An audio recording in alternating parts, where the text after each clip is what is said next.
నమస్కారం. నేను మీ సిరి. Welcome to నిన్ను కోరి. ఈరోజు కథ ప్రేమ చదురంగం ఎపిసోడ్ 78. రచించిన వారు బృందా గారు. ఇక కథలకు వెళ్తే, పెదవులు చేతితో తుడుచుకుంటూ సిగ్గుపడుతూ తనని చూసిన అనికని చూసి సామ్రాట్ బిత్తరపోయి వివేక్ వాళ్ళ వైపు చూశాడు. ఏంట్రా ఇది అన్నట్టు షాక్తో కూడిన అనుమానంతో చూస్తున్న వివేక్ విహాన్ల చూపులకు నవ్వాలో ఏడవాలో అర్థం కాని ఒక వింత ఎక్స్ప్రెషన్తో చూసి పల్లికిలించాడు సామ్రాట్. చెప్తాను ఈ పని అన్నట్టుగా ఒక సీరియస్ లుక్ ఇచ్చి వివేక్ సోఫాలో కూర్చోగా, మెంటల్ది గట్టిగా ఇరికించింది అని మనసులో తిట్టుకుంటూ కోపంగా అనిక వైపు చూశాడు సామ్రాట్. టీజింగ్గా నవ్వింది అనిక. పెట్టాల్సిన పెంట పెట్టావుగా, దయచేయి ఇంకా అన్నాడు ఆమెకు మాత్రమే వినపడేలా మెల్లిగా. అదేంటి సామ్రాట్, నేను అందరితో కలిసి లంచ్ చేద్దామనుకుంటే మనిద్దరమే బయటకు వెళ్దామంటున్నావు అంది అనిక. గతుకుమని సామ్రాట్, ఒసేయ్ నేనెక్కడన్నానే అంటూ అయోమయంగా వివేక్ వైపు చూసేసరికి గుర్రుగా చూస్తున్నాడు వివేక్. ఇది నన్ను ప్రేమిస్తున్నట్టు లేదు, దాని బావ పగని నా మీద తీర్చుకుంటున్నట్టుంది. ఇంకాసేపు ఇది ఇక్కడే ఉంటే ఇంకెన్ని ఫిట్టింగ్స్ పెడుతుందో, అర్జెంటుగా పంపించేయాలి మనసులో అనుకొని. సరే అనిక, అందరం కలిసి లంచ్ చేద్దాం. మామ విహాన్ రండి వాళ్ళ ఘాటైన చూపుల సెగలను తప్పించుకుంటూ చెప్పి సామ్రాట్ డైనింగ్ టేబుల్ దగ్గర కూర్చోగా అతని పక్కన హ్యాపీగా సెటిల్ అయింది అనిక. వివేక్ విహాన్ ఎదురుగా కూర్చున్నారు. సర్వెంట్ వడ్డించి వెళ్ళగా, ఈవిడెవరు, ఆంటీ లేదేంటి అని అడిగింది అనిక ముగ్గురి వైపు చూస్తూ. తనకి హెల్త్ బాలేదమ్మా, రెస్ట్ తీసుకుంటుంది అని వివేక్ చెప్పడంతో అలాగా అనుకుంటూ లంచ్ చేస్తూ ఉన్న అనిక సామ్రాట్ను ఓరగా చూస్తూ తింటుంటే ఆమె చూపులకు ఇబ్బంది పడుతూ వివేక్ వాళ్ళ చూపులను తప్పించుకుంటూ తల తిప్పకుండా ఫాస్ట్గా తినేశాడు. అనిక కూడా ఫాస్ట్గా తినేసి అతని వెనకాలే హ్యాండ్ వాష్ చేసుకోవడానికి వెళ్ళింది. ఫుడ్ బాగుంది, నీతో కలిసి తింటుంటే ఇంకా టేస్టీగా అనిపించింది అంటూ హ్యాండ్ వాష్ చేసుకొని అతని ఫేస్పై వాటర్ చల్లింది. పిచ్చి పిచ్చిగా బిహేవ్ చేయకు, మొహంపై వాటర్ తుడుచుకుంటూ అన్న సామ్రాట్ మీదకు వంగి, చేస్తాను, ఏం చేస్తావు అంది కళ్ళగిరిస్తూ. పోవే భుజాలపై చేతులు వేసి వెనక్కి నెట్టేసి అక్కడి నుండి వెళ్ళాడు సామ్రాట్. చిన్నగా నవ్వుకొని అతని వెనకాలే వెళ్ళింది అనిక. వీళ్ళిద్దరినీ ఒక గంట గమనిస్తూనే ఉన్నారు వివేక్ విహాన్. వివేక్ అయితే వాళ్ళిద్దరి తీరు మెంటలు ఎక్కిస్తున్నట్టుగా ఉంది. అనిక వెళ్దాం పద అన్నాడు సామ్రాట్ కిందకి నడుస్తూ. అప్పుడేనా ఊసూరుమన్న అనిక. బాయ్ అంకుల్, బాయ్ విహాన్ అని చెప్పి సామ్రాట్ వెనకాల కిందకి కదిలింది. ఏయ్ ఏంటి ఎక్కువ చేస్తున్నావు, మామ వాళ్ళ ముందు అలాగైనా బిహేవ్ చేసేది, వాళ్ళు ఏమనుకుంటారు? ఏమనుకుంటారు, మన మధ్యలో సంథింగ్ ఉంది అనుకుంటారు. ఇప్పటికైనా తెలియాల్సిందే కదా. ఏంటి తెలిసేది, ఊరుకుంటుంటే ఎక్కువ చేస్తున్నావు. నేను అనుకున్న దానికంటే పెద్ద రౌడీవి నువ్వు, పిల్ల పిశాచివి. ఇంకోసారి ఇంటికొచ్చి పిచ్చి వేషాలు వేస్తే అస్సలు ఊరుకొని చెప్తున్నా చూపుడు వేలు చూపిస్తూ సీరియస్గా చెప్పాడు సామ్రాట్. నేను రాను, నువ్వే మా ఇంటికి రా అంది అతని వేలిని గట్టిగా పట్టుకొని. అస్సలు రాను అని ఆమె చెయ్యిని విడిపించుకున్నాడు. నేను కూడా అస్సలు రాకుండా ఉండను. నేను చూడకుండా ఉండలేనురా నేను. కళ్ళు మూసినా తెరిచినా నువ్వే గుర్తుకొస్తున్నావు. ఇలా తగులుకున్నావేంటి నన్ను, ఎరక్కపోయి ఇరుక్కున్నాను. నీకు నేను కరెక్ట్ కాదు, ఆ విషయం త్వరలోనే అర్థం చేసుకుంటావు. ఇక బయలుదేరు అన్నాడు అసహనంగా. కోపంలో కూడా ఎంత ముద్దుగా ఉన్నావు, వదిలి వెళ్ళాలని అస్సలు లేదు, కానీ ఏం చేస్తాం అని నీటొచ్చి బాయ్ అంది పల్లికిలిస్తూ. గుడ్ బై అని వెనుతిరిగిన సామ్రాట్ కాలర్ పట్టుకుని వెనక్కి లాగినానిక. విసుగ్గా చూస్తున్న సామ్రాట్ బుగ్గ మీద చటుక్కున ముద్దు పెట్టి బాయంటూ అక్కడి నుండి తుర్రుమంది. కళ్ళు నోరు తెరిచి అవాక్కైపోయి చూసిన సామ్రాట్ అనిక కారెక్కి నవ్వుతూ చూస్తుంటే చూపు మరల్చుకున్నాడు. ఇదేంట్రా బాబు ఇలా ఉంది, దీంతో జాగ్రత్తగా ఉండాలి అనుకుని చెంపను తడుపుకుంటూ పైనుండి ఎవరు చూస్తున్నట్టు అనిపించి పైకి చూసేసరికి వివేక్ విహాన్ సీరియస్గా చూస్తూ కనిపించారు.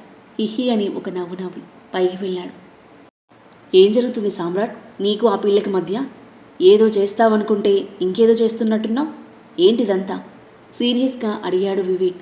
అంతా మీ వల్లే. నా వల్ల? కనుబొమ్మలు ముడివేశాడు వివేక్.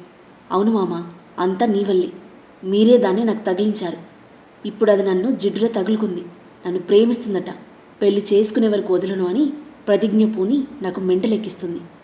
తెల్లబోయి చూశాడు వివేక్.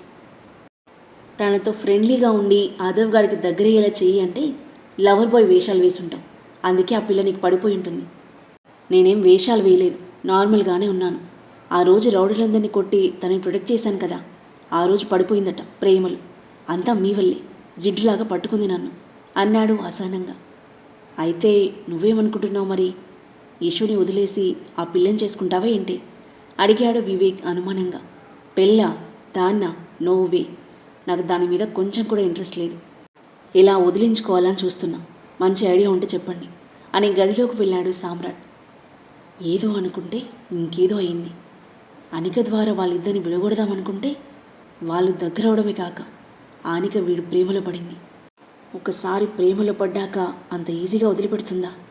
వీడా పిల్ల ప్రేమలో పడకుండా ఉంటాడా? చా అంటూ సోఫాలో కూర్చొని తల పట్టుకున్నాడు వివేక్. తన ప్లాన్లోని రివర్స్ అయి అదవ్ ఈశాన్విలకు ఫేవర్గా అవుతుంటే మెంటల్ ఎక్కిపోతున్నట్టుగా ఉంది వివేక్కి. ఈ ట్విస్ట్ నేను అస్సలు ఎక్స్పెక్ట్ చేయలేదు డాడీ అని నిట్టూరుస్తూ తన పక్కన కూర్చున్నాడు విహాన్. రూమ్లోకి వెళ్ళి బెడ్పై వాలిపోయి కళ్ళు మూసుకున్న సామ్రాట్ అనిక తనని మీదకి లాక్కుని ముద్దు పెట్టబోవడం, వెళ్ళేటప్పుడు తన బుగ్గపై కిస్ చేసి వెళ్ళడం కళ్ళ ముందు మెదిలి కళ్ళు తెరిచాడు. ఆ చూపులేంటి, ఆ చేష్టలేంటి?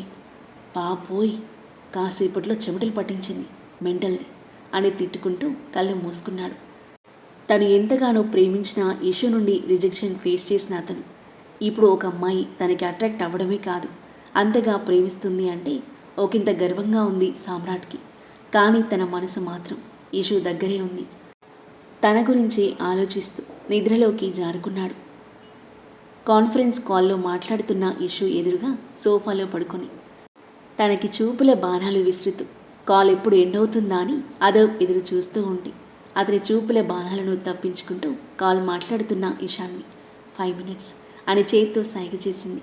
ముద్దుగా కళ్ళు మూసి తెరిచిన అదవ్ క్లయింట్ నుండి కాల్ రావడంతో బయటికి వెళ్ళి మాట్లాడి వచ్చేసరికి ఇషు మ్యాక్బుక్ పక్కన పెట్టి చేయి తలపై ఆనించి పడుకుంది.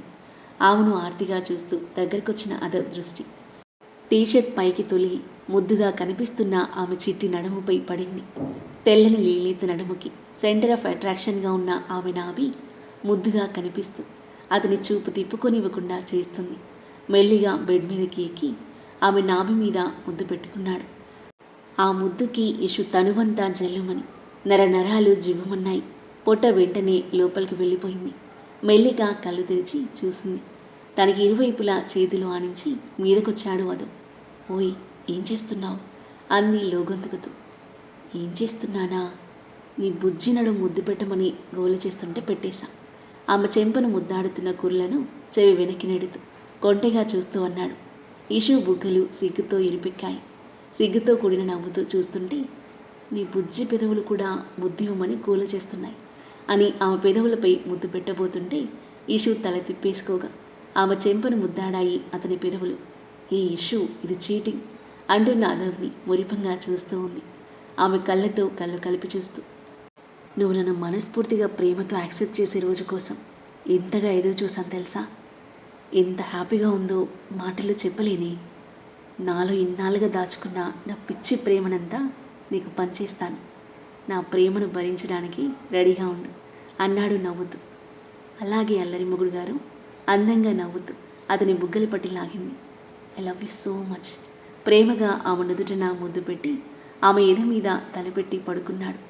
అతని తల మీద ఒక చెయ్యి, వీపు మీద ఒక చెయ్యి వేసి తనని ఎదకు గాఢంగా హత్తుకుని కళ్ళు మూసుకుంది ఇషాన్వి.